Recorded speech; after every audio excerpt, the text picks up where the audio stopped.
everybody. Today we are going to talk about co-space robot, that is a robotic concept which merges a real robot, virtual robot and simulator to connect robotics in a physical space with a 3D virtual reality world.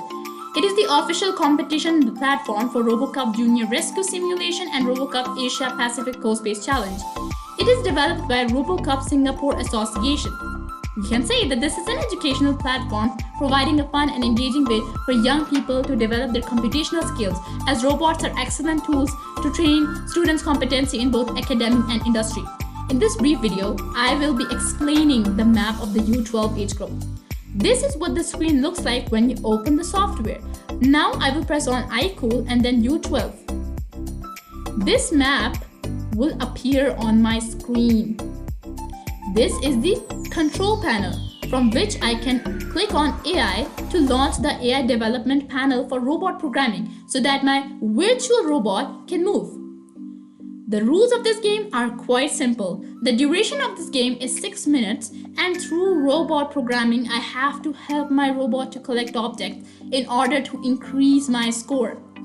Now if we talk about the robot, the virtual robot, just like the physical robot, has 3 ultrasonic sensors, 2 color sensors and 1 compass sensor that enables it to detect and collect objects.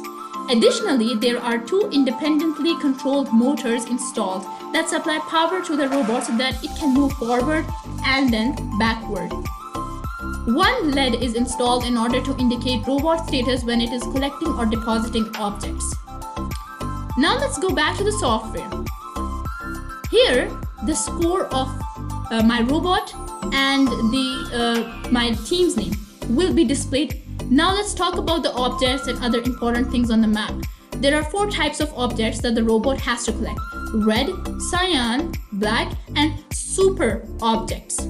The red object is worth 10 points, the cyan 15, and black 20.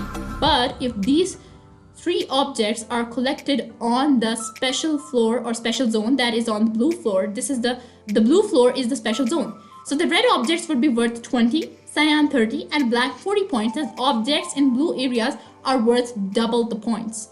After collecting an object, the LED on the robot will flash for 3 seconds. Super objects are purple circular objects and they won't be scattered on the floor like the other ones.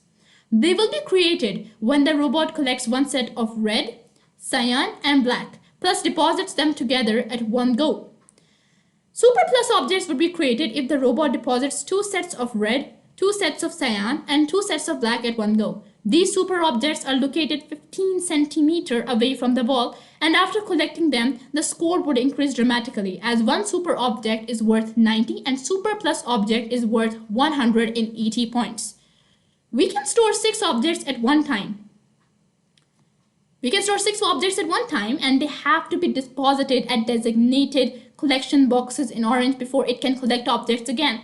The yellow areas are traps, which the robot must avoid, because if a robot goes over a trap, it will lose all the objects it is carrying currently. That's it for today, my friends. I hope that you all enjoyed this video and learned something new. Thanks again and have an amazing day. Bye.